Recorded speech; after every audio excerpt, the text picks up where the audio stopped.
प्रणाम जय जगन्नाथ मो मातृभाषा चैनल को आपण मान को हार्दिक भाव में स्वागत। तो आज आम मो फुटा डंगार कहानी संपर्क में संक्षिप्त प्रश्नोत्तर आलोचना करिबा जहाँकि आमर +3 6th सेमिस्टर त्रयोदश पत्र द्वितीय एकक रही अछि।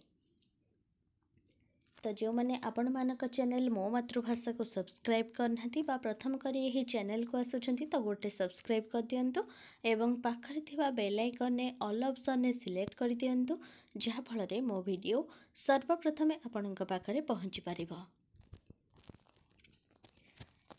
तो चलंतु आरंभ करिबा। मो फुटा डंगार कहानी फतुरानंद। तो फर्स्ट क्वेश्चन हेउछि फतुरानंदଙ୍କ विषय संक्षेप लेख। फतुरानंदଙ୍କର अन्य नाम थिला रामचंद्र मिश्र।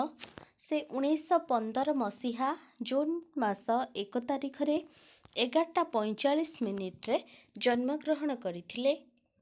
तांको पितांको नाम थिला विद्याधर मिश्र और मातांको नाम थिला सुभद्रा देवी।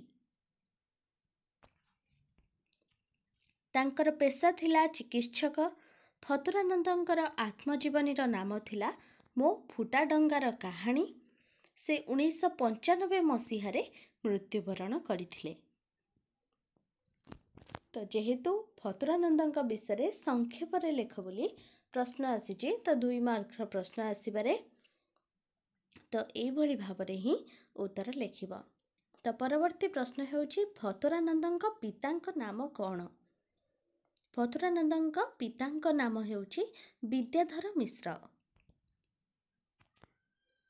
फतुरानंदଙ୍କ जन्म परे गाँ नाहक जातक देखि कौन कहिथिले।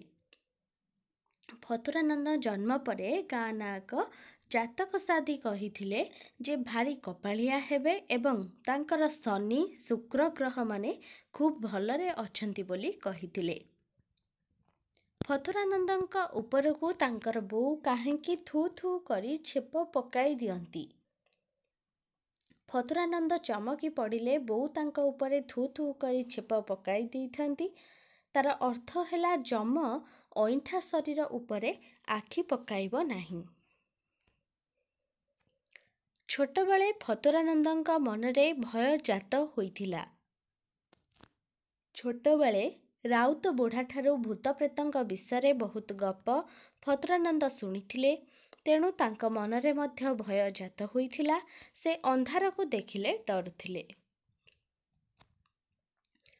फतुरानंदଙ୍କ माँ काहाकू मुंडिया मारी हांडीशाल को चली जाउथिला। फतुरानंदଙ୍କ माँ दुर्गा को मुंडिया मारी हांडीशाल को चली जाउथिले। परवर्ती प्रश्न हेउची फतुरानंदଙ୍କ घरे सबुठारु बड़ पर्व कौन थिला। फतुरानंदଙ୍କ घरे सबुठारु बड़ पर्व थिला दुर्गा पूजा। पिलामानंकर सबुठारु बेसी आकर्षण थिला नुआ लुगा एवं कामिज बाधाहीन बुलाबुली। रेलगाड़ी को लेखक कौन भाविथिले। फतुरानंद तांक बो कोଳରେ बसी रेलगाड़ी रे पुरी जाउथिले। से एपरी गाड़ी आगुरु केबे देखि नथिले। रेलगाड़ी को देखि से भाविथिले एक लंबा जीव किंतु परवर्ती समय रे ताहा रेलगाड़ी बोली जानिले। फतुरानंद तांक जेजेंकु काहेकि ढेला मारिबाकू बसिथिले। फतुरानंद तांक जेजेंक सहित बसी सदासर्वदा खाइथांती। एकदा तांकर जेजे खाइबा समय रे सरटी भातरे गोळेई होई जाइथिला। सरटी नथिबारु से खाइबा पाखरु उठी जाई जेजेंकु ढेला मारिबा पई बसिथिले। परवर्ती प्रश्न हेउछि जोगीटी काहेकि चित्कार करिथिला। एकदा गोटे जोगी फतुरानंदଙ୍କ मामू घर को भिक मागिबाकू जाइथिला। जोगीटी भिक मागिबा समय रे तांको पिंडांकु उठी जाइथिला। फतुरानंद लुचि रही तार हाथ को पाहारे पिटी देइथिले। फलरे से चित्कार करिथिला। फतुरानंदଙ୍କ बोऊ से जोगी को क्षमा मागिथिले। फतुरानंद केबे ओ केउ अनुष्ठान तरफरु जदुमणि प्रतिभा सम्मान पाइथिले। ଫତୁରାନନ୍ଦ 1991 ମସିହା ମାର୍ଚ୍ଚ ମାସରେ କଳାତୀର୍ଥ ନୟାଗଡ଼ ଅନୁଷ୍ଠାନ ତରଫରୁ ଯଦୁମଣି ପ୍ରତିଭା ସମ୍ମାନ ପାଇଥିଲେ। ପରବର୍ତ୍ତୀ ପ୍ରଶ୍ନ ହେଉଛି ଉମେଶ ଚନ୍ଦ୍ର ସରକାରଙ୍କ ପୁଅଙ୍କର ନାମ କ'ଣ ଥିଲା? ସେ କ'ଣ ପଢ଼ାଉଥିଲେ? ଉମେଶ ଚନ୍ଦ୍ର ସରକାରଙ୍କ ପୁଅଙ୍କର ନାମ ଥିଲା ଅପୂର୍ବ ସରକାର। ସେ ଇତିହାସ ପଢ଼ାଉଥିଲେ। ପରଶୁରାମ ଭେଟ ନାଟକରେ କିଏ ରାମ ଲକ୍ଷ୍ମଣ ଭୂମିକାରେ ଅଭିନୟ କରିଥିଲେ? ପରଶୁରାମ ଭେଟ ନାଟକରେ ସାଥୀ କବି ମହାପାତ୍ର ଓ ଫତୁରାନନ୍ଦ ରାମ ଲକ୍ଷ୍ମଣ ଭୂମିକାରେ ଅଭିନୟ କରିଥିଲେ। ଦୁଃଖୀମାନଙ୍କ ପାଇଁ ଉତ୍କୃଷ୍ଟ ଟନିକ୍ କ'ଣ? ଦୁଃଖୀମାନଙ୍କର ପାଇଁ ଉତ୍କୃଷ୍ଟ ଟନିକ୍ ହେଉଛି ହସ। ପରବର୍ତ୍ତୀ ପ୍ରଶ୍ନ ହେଉଛି ହାସ୍ୟ ବିକାଶ କେନ୍ଦ୍ରର ପ୍ରଥମ ବାର୍ଷିକ ଉତ୍ସବ କେବେ ଓ କେଉଁ ମାସରେ ଅନୁଷ୍ଠିତ ହୋଇଥିଲା? ହାସ୍ୟ ବିକାଶ କେନ୍ଦ୍ରର ପ୍ରଥମ ବାର୍ଷିକ ଉତ୍ସବ 1992 ମସିହା ମାର୍ଚ୍ଚ ମାସ ଦୋଳ ପୂର୍ଣ୍ଣିମା ଦିନ ଅନୁଷ୍ଠିତ ହୋଇଥିଲା। ଡଗରର ପରମ ହିତାକାଂକ୍ଷୀ ଓ ପୃଷ୍ଠପୋଷକ କିଏ ଥିଲେ? ଡଗରର ପରମ ହିତାକାଂକ୍ଷୀ ଓ ପୃଷ୍ଠପୋଷକ ଥିଲେ ଚାର୍ଟାର୍ଡ ଆକାଉଣ୍ଟାଣ୍ଟ ଶ୍ରୀଯୁକ୍ତ ହୃଦୟାନନ୍ଦ ନାୟକ। ପରବର୍ତ୍ତୀ ପ୍ରଶ୍ନ ହେଉଛି ଡଗରରେ ପ୍ରକାଶିତ ଫତୁରାନନ୍ଦଙ୍କର କେଉଁ ଲେଖାଟି ଚହଳି ପକାଇ ଦେଇଥିଲା? ଡଗର ପତ୍ରିକାରେ ପ୍ରକାଶିତ ଫତୁରାନନ୍ଦଙ୍କର ଗୋପୀ ଭାଗବତ ଲେଖାଟି ବେଶ୍ ଚହଳ ପକାଇ ଦେଇଥିଲା। ସାହିତ୍ୟ ପାଇଁ କେଉଁ ସ୍ଥାନରେ ଫତୁରାନନ୍ଦ ଅଧିକ ସମ୍ମାନ ପାଇଥିଲେ? ସାହିତ୍ୟ ପାଇଁ ରାଉରକେଲାରେ ଫତୁରାନନ୍ଦ ଅଧିକ ସମ୍ମାନ ପାଇଥିଲେ। ତରୁଣ ଗୋଷ୍ଠୀର ଦୁଇ ମହାରଥୀଙ୍କ ନାମ କ'ଣ? ଦୁଇ ମହାରଥୀ ହେଉଛନ୍ତି ରବି ସିଂ ଏବଂ ରବି ନାରାୟଣ ମହାପାତ୍ର। କବି ରବି ସିଂଙ୍କ ବିଷୟରେ ଯାହା ଜାଣ ଲେଖ। କବି ରବି ସିଂ ଥିଲେ ଛନ୍ଦବଦ୍ଧ ଏବଂ ବାମପନ୍ଥୀ କବିତାର ଏକନିଷ୍ଠ ପୂଜାରୀ। ଫତୁରାନନ୍ଦଙ୍କ ପାଖରୁ ଡଗର ପ୍ରେସ୍ କେବେ ବିଦାୟ ନେଇଥିଲା?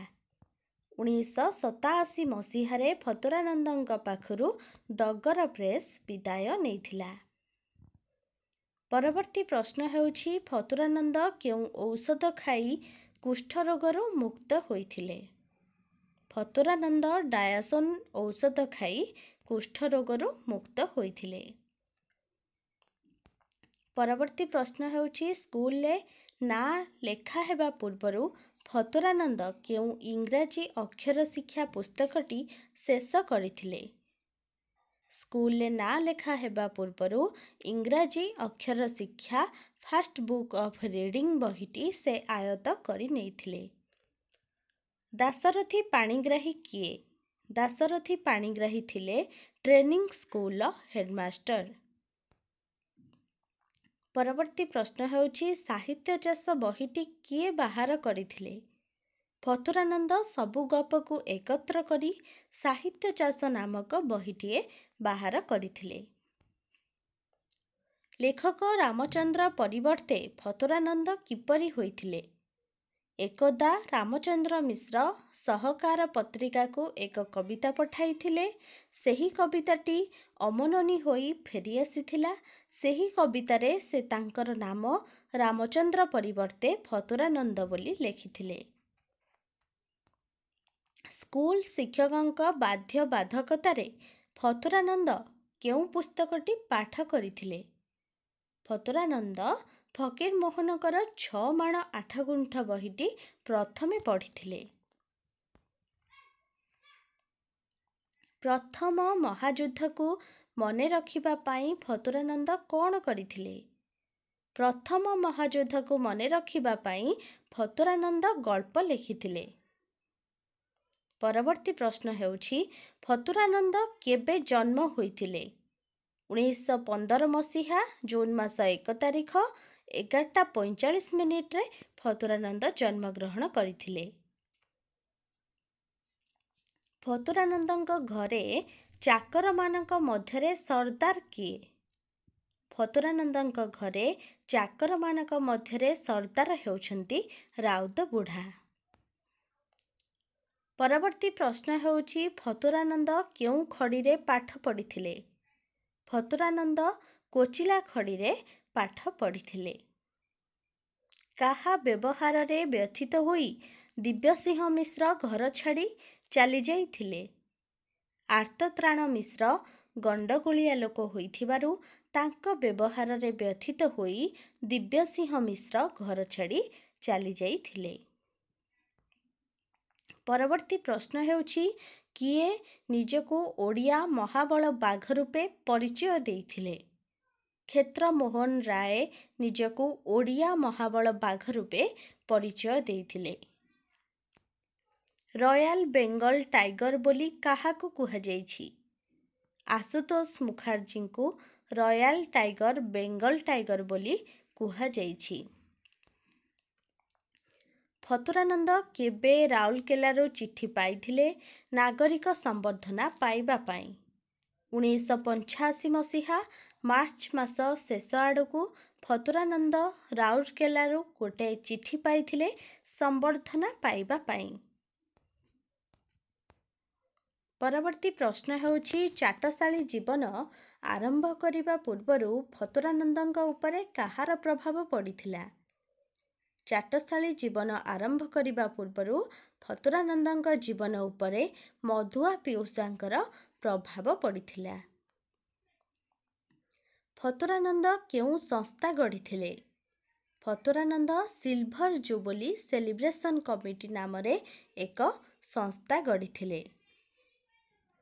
ବ୍ରହ୍ମପୁରରୁ ପ୍ରକାଶ ପାଉଥିବା ଇଂରାଜୀ ପତ୍ରିକାରେ ଓଡ଼ିଆ ବଙ୍ଗାଳୀ ବିବାଦ ସମ୍ପର୍କରେ କେଉଁ ମନ୍ତବ୍ୟ ପ୍ରକାଶ ପାଇଥିଲା? ବ୍ରହ୍ମପୁରରୁ ପ୍ରକାଶ ପାଉଥିବା ଇଂରାଜୀ ପତ୍ରିକାର ଓଡ଼ିଆ ବଙ୍ଗାଳୀ ବିବାଦ ସମ୍ପର୍କରେ ଯେଉଁ ମନ୍ତବ୍ୟ ପ୍ରକାଶ ପାଇଥିଲା ତାର ଓଡ଼ିଆ ଅନୁବାଦ ହେଉଛି ମେଜର ଗୁପ୍ତ ନାମକ ଶୋ ରୟାଲ ବେଙ୍ଗଲ ଟାଇଗର। ତାଙ୍କର ସେହି ମାଲଦା ଜଙ୍ଗଲ ଭିତରେ ସୀମାବଦ୍ଧ ହୋଇ ରହିବା ଉଚିତ। ସେ ଯଦି ଓଡ଼ିଶା ଜଙ୍ଗଲରେ ଉପଦ୍ରବ ଆରମ୍ଭ କରନ୍ତି ତେବେ ତାଙ୍କୁ କୌଣସି ସୁଦକ୍ଷ ଶିକାରୀ ଗୁଳି କରି ଶେଷ କରିଦେବ। କାହାକୁ ସାର୍ବଜନୀନ ଅଜା ବୋଲି ଫତୁରାନନ୍ଦ ଉଲ୍ଲେଖ କରିଛନ୍ତି? କେଳୁ ମିଶ୍ରଙ୍କୁ ସାର୍ବଜନୀନ ଅଜା ବୋଲି ଫତୁରାନନ୍ଦ ଉଲ୍ଲେଖ କରିଛନ୍ତି। ପରବର୍ତ୍ତୀ ପ୍ରଶ୍ନ ହେଉଛି ଫତୁରାନନ୍ଦଙ୍କ ଶୈଶବ କାଳରେ ସବୁଠାରୁ ବେଶୀ ଆକର୍ଷଣ କ'ଣ ଥିଲା? ଫତୁରାନନ୍ଦଙ୍କ ଶୈଶବ କାଳରେ ସବୁଠାରୁ ବେଶୀ ଆକର୍ଷଣ ଥିଲା ତାଙ୍କର ବୋଉ। ଫତୁରାନନ୍ଦ ଶେଷରେ କାହାକୁ ଆଶ୍ରା କରିଥିଲେ? ଫତୁରାନନ୍ଦ ଶେଷରେ ସାହିତ୍ୟକୁ ହିଁ ଆଶ୍ରା କରିଥିଲେ। ତ ଏହା ଥିଲା ଆଜିର ମୋ ଫୁଟା ଡଙ୍ଗାର କାହାଣୀ ସମ୍ପର୍କରେ ସଂକ୍ଷିପ୍ତ ପ୍ରଶ୍ନୋତ୍ତର ଆଲୋଚନା। ଆଶା କରୁଛି ଏହା ଆପଣଙ୍କ ମାନଙ୍କ ପାଇଁ ବହୁତ ଉପାଦାୟ ହେବ। ତ ଭିଡ଼ିଓ ଭଲ ଲାଗିଥିଲେ ଲାଇକ୍ କରିବାକୁ ଆଦୌ ଭୁଲିବେନି ଏବଂ ସାଙ୍ଗମାନଙ୍କୁ ମଧ୍ୟ ସେୟାର କରିଦେବେ ଯାହାଫଳରେ ସେମାନେ ମଧ୍ୟ ଉପକୃତ ହୋଇପାରିବେ। ପରବର୍ତ୍ତୀ ସମୟରେ ଆମେ ଏହାର ଦୀର୍ଘ ପ୍ରଶ୍ନୋତ୍ତର ଆଲୋଚନା କରିବା। ତ ରହୁଛି, ସମସ୍ତେ ଭଲରେ ରୁହନ୍ତୁ, ଖୁସିରେ ରୁହନ୍ତୁ। ଧନ୍ୟବାଦ।